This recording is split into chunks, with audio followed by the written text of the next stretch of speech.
Der kostenpflichtige Zusatzinhalt SimFX von Parallel42 verspricht visuelle Effekte, wie man sie im Microsoft Flight Simulator bisher noch nicht gesehen hat. Da der Entwickler meiner Meinung nach zu den besten am InSim-Marktplatz gehört, war ich sehr gespannt, was dieser Inhalt kann. Wir werfen in diesem Video einen genaueren Blick darauf und damit hallo und herzlich willkommen hier auf meinem Kanal. Mein Name ist Andi, schön, dass du da bist. Erhältlich ist SimFX sowohl für Xbox als auch für PC für einen Preis von knapp 25 € am InSim-Marktplatz. 4,9 von 5 Sterne anhand der bisherigen Bewertungen, viel besser geht's nicht. Eine ins Deutsche übersetzte Beschreibung mit vielen Bildern sorgt vor dem Kauf für einen guten ersten Überblick. Nach der Installation auf Xbox Series X belegt das Programm in der Version 24.24.1 knapp 362 MB. Unter den weiteren Infos sehen wir dann die minimale Spielversion, die wir benötigen. Die da wäre die 1.37.19. Den Versionsverlauf finden wir im Programm selbst und den sehen wir uns nachher noch an. Alle gezeigten Aufnahmen stammen von Xbox Series X. Im weiteren Verlauf des Videos sehen wir uns nun unterschiedliche Fluggeräte an. Dabei handelt es sich gleichermaßen um Modelle, die Teil der Standardversion des Microsoft Flight Simulators sind und auch kostenpflichtige. Und genau mit einem solchen machen wir hier den Anfang, und zwar mit dem Chinook von Miltech Simulations. Achtet bei Betrachtung der Bilder nicht unbedingt immer nur auf den Boden und dessen Effekte, sondern wie hier jetzt schön zu sehen, auch beispielsweise auf den Himmel, an dem plötzlich Kondensstreifen auftauchen. Auch diese kommen erst mit SimFX in den Flight Sim. Oben in der Icon-Leiste finden wir dann nach der Installation ein neues Symbol für SimFX. Ganz oben im neuen Fenster finden wir die Bezeichnung des Fluggerätes, mit dem wir unterwegs sind. Direkt daneben können wir alle Effekte von SimFX global ein- und ausschalten. Der Bereich User Aircraft links oben zu sehen durch die weiße Hinterlegung ist er aktiv, zeigt nun die Möglichkeiten, die sich über SimFX ergeben. In diesem Fall des CH-47D ist das Engine und Rotor. Darin wiederum gibt es verschiedene Untergruppen, die wir aktivieren und deaktivieren können und im Detail noch etwas nachjustieren dürfen. Abhängig davon, mit welchem Fluggerät wir unterwegs sind, variieren die Optionen hier. Über das kleine Zahnrad rechts oben kommen wir in die Settings. Hier haben wir für den Bereich dynamische Qualität 3 Möglichkeiten der Einstellung. Hier haben wir sogar auf Konsole die eher seltene Möglichkeit, die FPS, also die Bilder pro Sekunde, in Echtzeit zu sehen. Während das Ganze sich im Performance-Modus bei stabilen 30 FPS hält, gehen die Bilder pro Sekunde im Quality-Mode, also bei 100% dynamischer Qualität, zunehmend bis nahezu zur Unspielbarkeit in den Keller.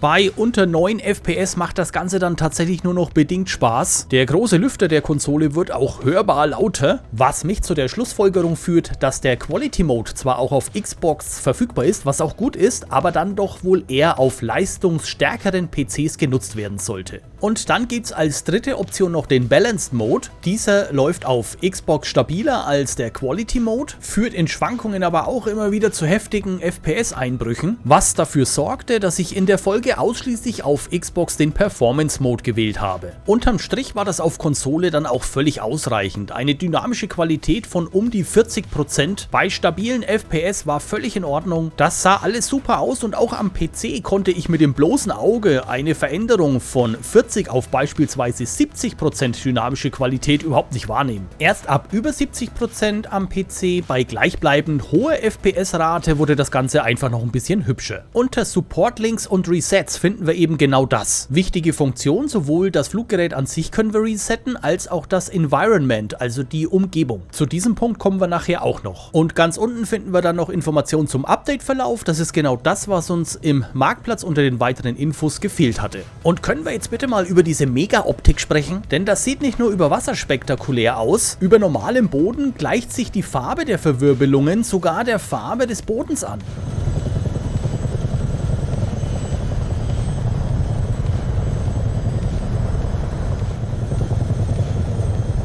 Die Verwirbelungen bleiben auch nicht an Ort und Stelle, sondern ziehen in Windrichtung beispielsweise durch die Bäume hindurch und so weiter. Es sieht einfach spektakulär aus.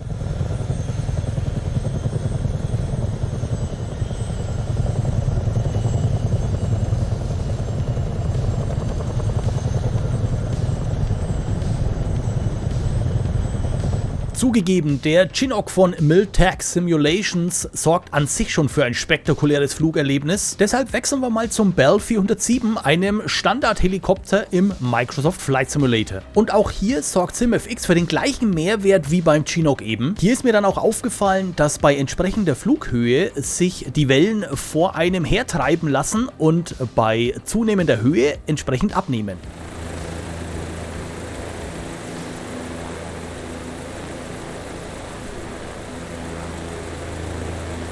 Auch die Verwirbelungen über normalem Boden bleiben gleichbleibend spektakulär.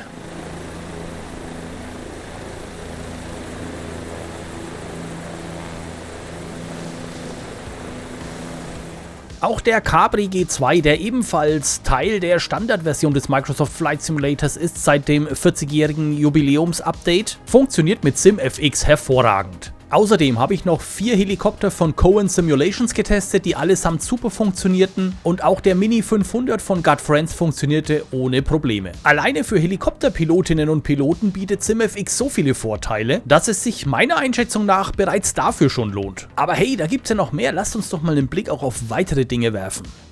So zum Beispiel die Kondensstreifen. Eingangs hatte ich das schon mal erwähnt, ich möchte es aber gerne nochmal tun, denn ich finde es schon beeindruckend, welchen Mehrwert es mit sich bringt, wenn um dich herum auftauchende Linienflugzeuge plötzlich Kondensstreifen hinter sich herziehen. Anhand des Beispiels des A320 Neo, der standardmäßig im Flight Sim platziert ist, möchte ich euch ganz kurz zeigen, was für Optionen ihr habt, auf euren eigenen Kondensstreifen Einfluss zu nehmen. Unter Overall Quality habt ihr die Möglichkeit, die Qualität auf Low, High oder dynamisch zu stellen. Meine besten Ergebnisse habe ich unter der Einstellung High erzielt, aber das lädt natürlich zum Herumspielen ein. Allgemein ist zu empfehlen, bei allen Einstellungen einfach ein bisschen ausprobieren und den eigenen Bestwert finden. Die Länge des Streifens könnt ihr einstellen von Short über Medium bis Long. Unter Spread habt ihr Einfluss auf die Streuung und könnt diese auf Wide, Very Wide, Medium und Narrow einstellen. Hier habe ich meine persönlichen optischen Besteinstellungen auf Medium gefunden und unter Density könnt ihr die Dichte einstellen. Hier gibt es neben Medium noch die Möglichkeit High and Low.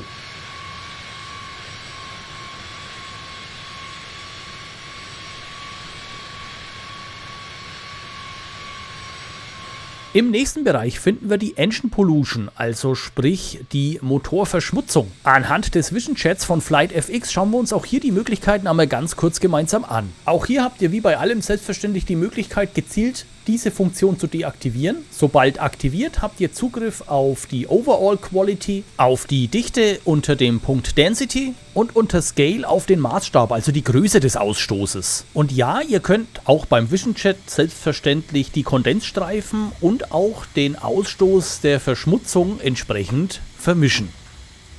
Unter dem Punkt Heat Blur in Klammern Engine können wir die Optik des Ausstoßes der Hitze entsprechend steuern. Neben der Overall Quality der Wärmeunschärfe können wir hier auch die Hitzeintensität und die Größe des Ausstoßes steuern. Das ist jetzt hier in der Aufnahme etwas schwierig zu erkennen, aber es ist durchaus so, dass der Hitzeausstoß eben fächerartig und in seiner Länge entsprechend eingestellt werden kann.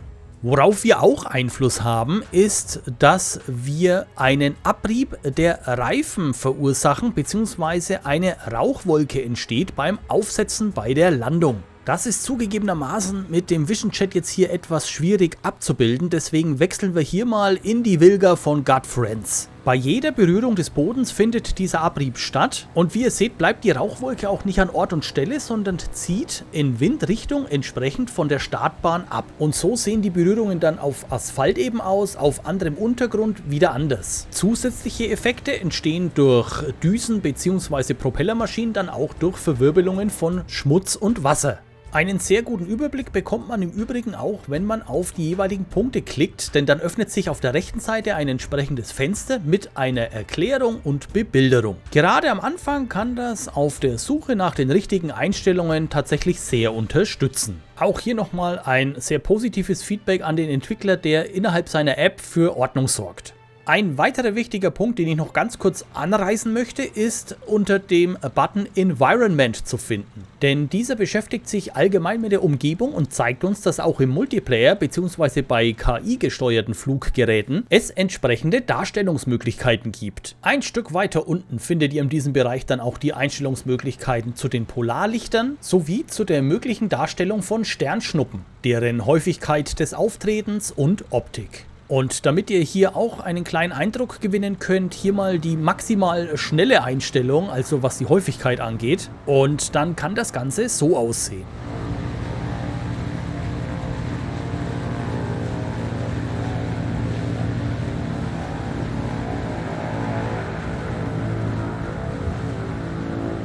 Auch die Polarlichter sorgen für ordentlich Stimmung. In dieser Einstellung hier sind sie jetzt permanent aktiviert. Wer allerdings in die jeweiligen Gebiete fliegen möchte, findet auf der Homepage der Entwickler eine entsprechende Karte. Den Link dazu setze ich euch unten in die Videobeschreibung.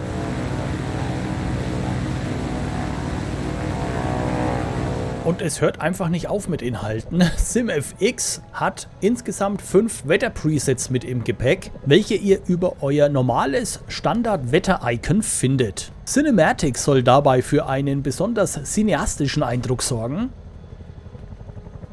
Cold, wer hätte es gedacht, sorgt für eine entsprechende Schneelandschaft.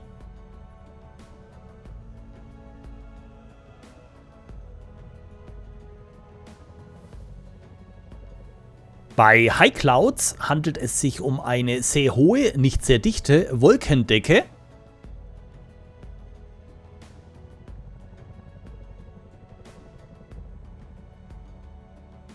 Unter Rain finden wir dann entsprechendes Regenwetter. Und unter Storm finden wir dann ein entsprechendes Unwetter mit schönen Blitz- und Donnereffekten. Für mich dann tatsächlich das wahre Cinematic. Auf der Homepage von Parallel 42, den Link wie gesagt findet ihr unten in der Videobeschreibung, erhalten wir wichtige Ergänzungen, was die Kompatibilität zu den Flugzeugen im Allgemeinen angeht. Generell bleibt festzuhalten, dass SimFX in jedem Fall auf jedes Flugzeug irgendwie Einfluss hat. Es gibt jedoch Flugmodelle, die werden voll unterstützt und manche nur teilweise, was schlicht und ergreifend an deren Zugänglichkeit liegt und der Tatsache, inwiefern SimFX darauf zugreifen kann. Somit haben Fluggeräte von manchen Entwicklern mehr Effekte, andere weniger. Ja, das ist schon eine sehr starke Leistung von Parallel 42 und zeigt einmal mehr ganz deutlich, wie wichtig die fähigen Entwicklerteams neben und außerhalb von Microsoft Asobo für den Microsoft Flight Simulator sind. Ich meine, guckt euch das an, wie gut sieht das denn bitte aus? Und das sollte auch die Nachfrage einmal erlaubt sein, weshalb Microsoft Asobo das nicht schon standardmäßig früher realisieren konnte. Aber gut, ich ziehe jedenfalls meine virtuelle Fliegerkappe vor Parallel 42 für diese sensationelle Leistung, einer der besten Zusatzinhalte, die es für den Microsoft Flight Simulator meiner Meinung nach auf Xbox und PC gibt. Schreibt mir gerne eure Ergänzungen dazu in die Kommentare. Wer möchte, kann mir gerne ein Däumchen nach oben da lassen, sowie, falls noch nicht geschehen, zur Unterstützung dieses Kanals ein kostenloses Abo. Ich bedanke mich ganz herzlich fürs Zuschauen, wünsche euch eine gute Zeit und bin raus.